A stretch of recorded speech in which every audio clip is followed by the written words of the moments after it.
अयोध्या को क्यों कहते हैं धार्मिक नगरी? जानिए कहानी श्री राम जन्मभूमि अयोध्या की। दोस्तों, यदि सच्चे राम भक्त हो तो इस वीडियो को पूरा जरूर सुनना और हमारे चैनल राज शिव भक्त को सब्सक्राइब जरूर कर लेना। एक बार प्रेम से बोलो जय श्री राम। दोस्तों, सबसे पहले तो वे सभी राम भक्त जिन्होंने अयोध्या में राम मंदिर के निर्माण में अपना योगदान दिया है, चाहे वो 10 रुपए का ही क्यों न हो, उन सभी राम भक्तों के लिए हम भगवान राम से प्रार्थना करते हैं कि उनके जीवन में खुशियां ही खुशियां भर दे और उनके जीवन से दुखों का नाश कर दे। दोस्तों, हम सबके सहयोग से ही श्री राम की जन्मभूमि अयोध्या नगरी में आज एक भव्य राम मंदिर का निर्माण हो पाया है, जिसकी चर्चा आज दुनिया भर में हो रही है। और दोस्तों, सबसे ज्यादा खुशी की बात यह है कि राम मंदिर में रामलला की प्राण प्रतिष्ठा 22 जनवरी 2024 को होने वाली है, जिसका हम सभी भक्तों को बेसब्री से इंतजार है। फिलहाल दोस्तों, मंदिर की तैयारियां जोर शोर से चल रही हैं। तो चलिए दोस्तों, अब बिना देरी किए आपको बताते हैं कि अयोध्या नगरी की स्थापना किसने की थी और इसको धार्मिक नगरी क्यों कहा जाता है।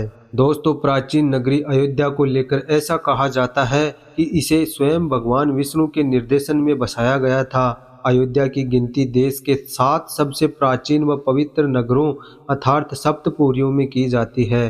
अयोध्या नगरी यूं ही खास नहीं है, बल्कि इस नगर से विशेष धार्मिक महत्व भी जुड़े हैं। इसीलिए तो अथर्ववेद में इसे देवताओं का स्वर्ग बताया गया है। सरयू नदी में बसी पवित्र नगरी अयोध्या को स्कंद पुराण में ब्रह्मा, विष्णु और महेश इन त्रिदेवों की पवित्र स्थली कहा गया है। अथर्ववेद में अयोध्या को ईश्वर का नगर बताते हुए इसकी तुलना स्वर्ग से की गई है। वहीं स्कंद पुराण के अनुसार अयोध्या का अ शब्द ब्रह्मा, यकार विष्णु और धकार रुद्र का स्वरूप है। वही महाकवि महर्षि वाल्मीकि ने भी महाकाव्य रामायण में अवध को पवित्र नगरी बताया है। अयोध्या नगरी के धार्मिक दृष्टिकोण को लेकर एक कथा खूब प्रचलित है, जिसके अनुसार अयोध्या के महाराज विक्रमादित्य एक बार भ्रमण करते हुए सरयू नदी के पास पहुंचे। उस समय उन्हें अयोध्या की भूमि में कुछ चमत्कार दिखाई दिए। आसपास के संतों ने महाराज विक्रमादित्य को अवध भूमि की धार्मिक महत्ता के बारे में बताया। इसके बाद विक्रमादित्य ने यहाँ विभिन्न मंदिरों, सरोवर, कूप आदि का निर्माण कराया। इसके साथ ही अयोध्या नगरी में एक सीता कुंड भी है। मान्यता है कि इस कुंड में स्नान करने से व्यक्ति के सभी पाप कर्मों का नाश होता है। भारत की प्राचीन सांस्कृतिक नगरियों में अर्थात सप्तपुरियों में अयोध्या का स्थान प्रथम है। अयोध्या को श्री राम की जन्मभूमि के साथ ही साकेत नगरी के नाम से भी जाना जाता है। हिंदुओं के साथ ही बौद्ध और जैन धर्म के लिए भी अयोध्या नगरी का खास धार्मिक महत्व है। रामायण के अनुसार सरयू नदी के किनारे बसी अयोध्या नगरी की स्थापना मनु द्वारा की गई थी। मनु का जन्म लगभग 6673 ईसा पूर्व बताया जाता है।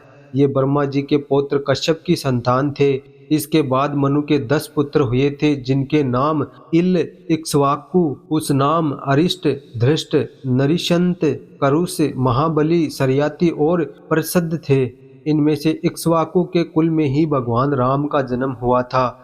वही स्कंद पुराण के अनुसार जिस तरह से काशी भगवान शिव के त्रिशूल पर टिकी है, ठीक उसी तरह से अयोध्या विष्णु जी के सुदर्शन चक्र पर बसी हुई है। इसे लेकर एक पौराणिक कथा है, जिसके अनुसार एक बार मनु ब्रह्मा जी के पास एक नगर निर्माण की योजना लेकर पहुंचे।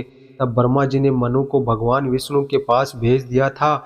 इसके बाद विष्णु जी ने मनु के लिए साकेत धाम का चयन किया। साकेत धाम के निर्माण के लिए ब्रह्मा जी, मनु, भगवान विष्णु, शिल्पकार भगवान विश्वकर्मा और महर्षि वशिष्ठ गए थे। भूमि का चयन सरयू नदी के किनारे किया गया और इसके बाद वहीं से आरंभ हुई देवशिल्पी नगर निर्माण की क्रियाकलाप, जिसे आज अयोध्या नगरी के नाम से जाना जाता है। इसलिए अयोध्या को साकेत के नाम से भी जाना जाता है।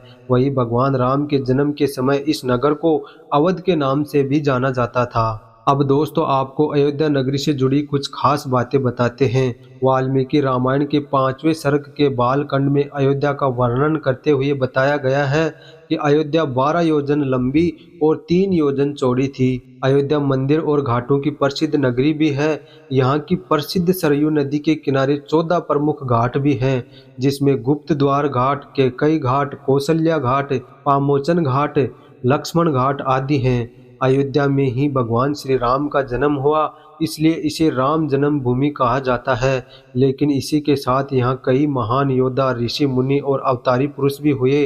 जैन मतानुसार अयोध्या में ही आदिनाथ समेत 5 तीर्थकारों का भी जन्म हुआ था। 12वीं सदी के आसपास अयोध्या में बड़े पैमाने पर सूफी संतों के भी रहने का प्रमाण मिलता है। कहा जाता है कि भगवान श्री राम जी के समाधि लेने के बाद त्रेता युग में ही अयोध्या नगरी उजड़ गई थी। तब श्री राम के पुत्र कुश ने अयोध्या को फिर से बसाया और कुश द्वारा अयोध्या का पुनर्निर्माण कराने के बाद सूर्य वंश की अगली 44 पीढ़ियों तक अयोध्या का अस्तित्व बरकरार रहा। लेकिन महाभारत युद्ध के बाद अयोध्या फिर से उजड़ हो गई। इसके बाद अयोध्या मौर्य से लेकर गुप्त, कन्नौज, मुगल शासकों के अधीन रही। 1528 में बाबर के सेनापति मीर बकी ने अयोध्या में राम जन्मभूमि पर स्थित मंदिर तोड़कर बाबरी मस्जिद बनवाई थी। इसके बाद अयोध्या में मंदिर मस्जिद विवाद नहीं थमा और कई आंदोलन व सांप्रदायिक दंगे हुए और तब मामला कोर्ट पहुंचा और लंबी लड़ाई के बाद फैसला श्री राम जन्मभूमि के पक्ष में आया। यहाँ के कण कण में राम हैं। भगवान श्री राम ने इस अयोध्या में जन्म लिया था, इसलिए शास्त्रों में कहा गया है कि जहाँ भगवान खुद ही जन्म ले तो उस नगरी को ही धार्मिक नगरी माना जाता है। इतना ही नहीं, अयोध्या में कई ऐतिहासिक मठ, मंदिर, रामायण कालीन चीजों से जुड़े सप्तपुरियों में अर्थात नगरियों में एक प्रमुख राम की नगरी अयोध्या का भी नाम धार्मिक ग्रंथों में आता है। यही वजह है कि अयोध्या को धार्मिक नगरी के तौर पर जाना जाता है। अयोध्या में कई कुंड और सरोवर हैं। वहीं अगर धरती का सबसे सुंदरतम धार्मिक स्थान कोई है तो वो है धर्म नगरी अयोध्या, जहाँ साक्षात परमात्मा ने जन्म ले लिया हो। उस धरती का बखान शब्दों से नहीं किया जा सकता है।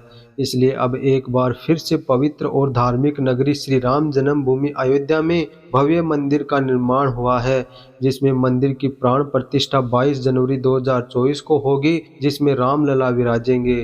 तो दोस्तों, और भी ऐसी ही धार्मिक, पौराणिक और ऐतिहासिक व शिक्षाप्रद कहानी सुनना पसंद करते हो तो हमारे चैनल राज शिव भक्त को सब्सक्राइब जरूर कर लेना और कमेंट बॉक्स में जय श्री राम जरूर लिख देना। वीडियो को पूरा देखने के लिए आपका बहुत बहुत धन्यवाद। जय श्री राम।